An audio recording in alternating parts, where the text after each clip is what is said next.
find the right words. And there's no way this is real life. There's no telling you're the right girl. So I can only say that it feels right. It feels right. It feels right. Yeah, I can only say that it feels right. It feels right. It feels right. Yeah, I can only say that it feels right.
Hi guys, I hope you enjoyed that showcase. This has been a super fun game to make. Sorry if I sound a little bit weird, I'm actually in a dorm now, but I do want to mention that I didn't make this alone. I had help from a friend and his name is Slimmy.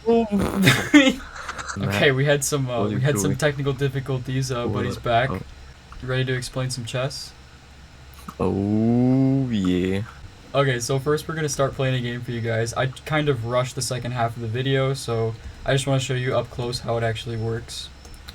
So when you first want to select a piece, you hit the stone button, and pistons pop up these blocks, and if you want to change your mind, you can actually just toggle it. It's just a T flip-flop circuit underneath. So let me show you how the moving actually looks. You press that, and if you want to move it up here, you press the wooden button. Takes just a few seconds. Pops up there, clears here, and it also deselects whatever you selected. And so then it would actually be Slomy's turn. So go ahead. Alright, I think I'm just gonna move as a 3-time world champion chess player. I think this move is the best. Yep. What he means by that is we both suck at chess. So one thing to mention about this, the knight has some weird movements, and so you kind of just have to know the movements yourself and play according to the rules. There is no system inside it to actually check whether you've done a legal move or not. But yeah, I just thought that would be kind of, I mean, it's not too difficult, but it's pretty complicated, and even if it were to work, it would slow down the game by a lot. So this just makes it a lot simpler. You can put the pieces wherever you want, and if you're playing a serious game with your friends, then you just play according to the rules. It's basically just like a real life chess board, basically, when you can move the pieces around wherever you want. Exactly. And another thing is, the reason I did this selection, have the pop-up with the pistons, is because if you want to play the rule where as soon as you touch it, you have to move it, this makes it a really easy way to simulate that, because as soon as you press that button, it's obvious that you've touched it, and now you're forced to move that piece, if you want to play that way. So now that we've messed up a board a little bit, it's actually easier to show you the reset function. So as soon as you press that button, everything gets set back to the default state of the game. And there you go. When I refer to the white team, it's the ones with the lamps being on. Black team is the lamps being off. Now I'm going to show you some of these modules. This one is for the white player. Over here is for black. And they're almost exactly the same. So you have two icons that are meant for castling. One is for the opportunity on the right between the right rook and the king, and the other one's on the left with the left rook and the king.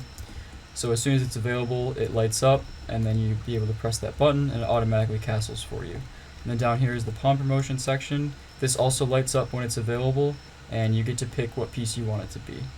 One other function that I didn't mention is if you select nothing, and you just press the wooden button, it actually places nothing there, so it functions as a clear.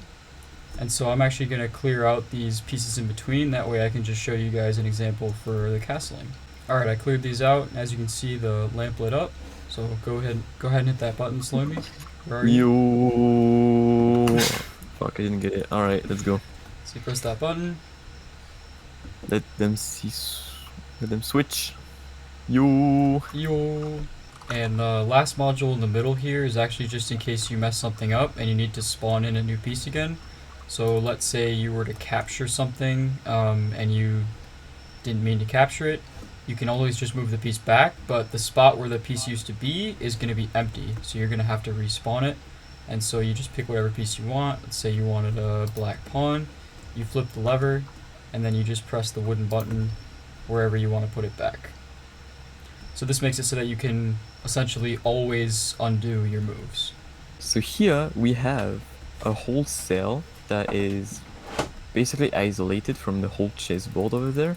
For each piece, we actually encode it in a 4-bit binary number. There is about 12 pieces. So here we can see the each binary code for each pieces. So for example, imagine I want to show on this cell a knight. What would I do? I would read this chart and then pick the white knight code, and then I see that it's just 3 in binary, and when I input it into the you cell. mean 2 in binary?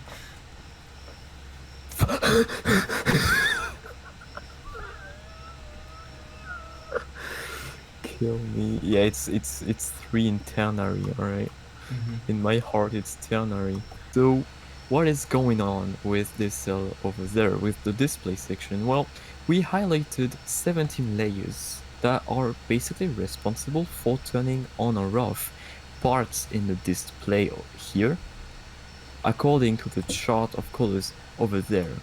So for example, if we wanted to light up the pink part of the display, we would actually just turn off the pink layer here. This chart over here, we can actually build any piece we want, any chess piece you want. So imagine we would want a knight, alright?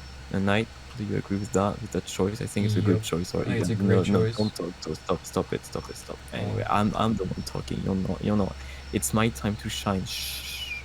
So if you wanted to draw a knight, you would actually light up the lime section, the green one, then the magenta one, then the black one, blue, brown, cyan, magenta, and white. If we input the knight's code, we can see that it is actually the knight. Okay, that was a pretty awesome description of 4-bit binary to chess piece decoder. That took us a pretty long time, so really proud of that and how compact we got it. But anyways, I'm going to go over a little bit of how the rest of it works.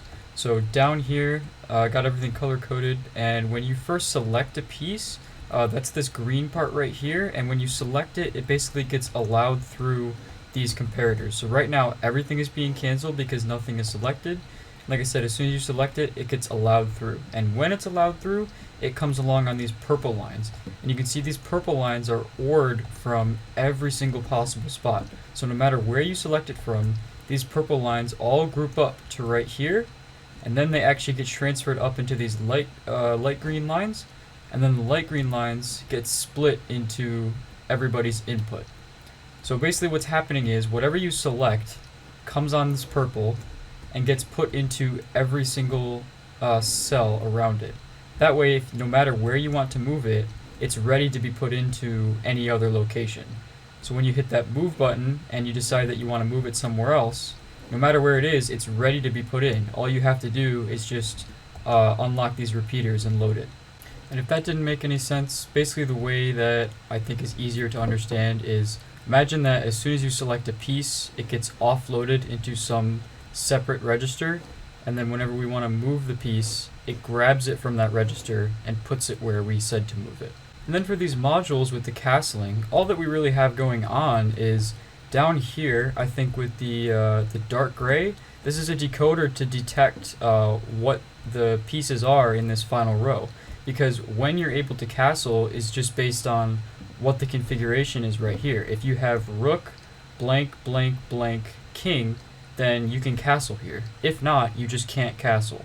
Now, of course, there's some other rules too about castling with whether the king is in check or not, but I told you guys already, there's no check system, there's no checkmate system, there's no legal move system, so sometimes the icon's going to be wrong if your king's in check, but anyways, it just detects the configuration that you have, and if it looks good enough, it tells you that you can castle, and if you can castle and you press that button, then it sets it to the configuration that it is after you castled.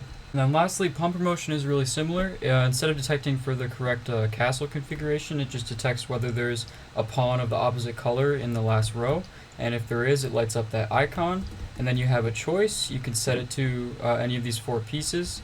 As soon as you select a piece, it just puts that code, and it tries to set any pawn of the opposite color in the last row to that code.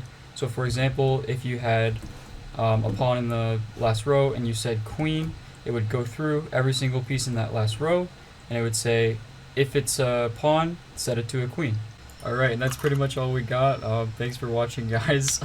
I don't know what he's doing in the background, but if you have any other questions, you can always just join our Discord, talk to me or Sloimy in there. We love to answer your questions. And yeah, have fun playing it. World downloads in the description. Bye-bye. See ya!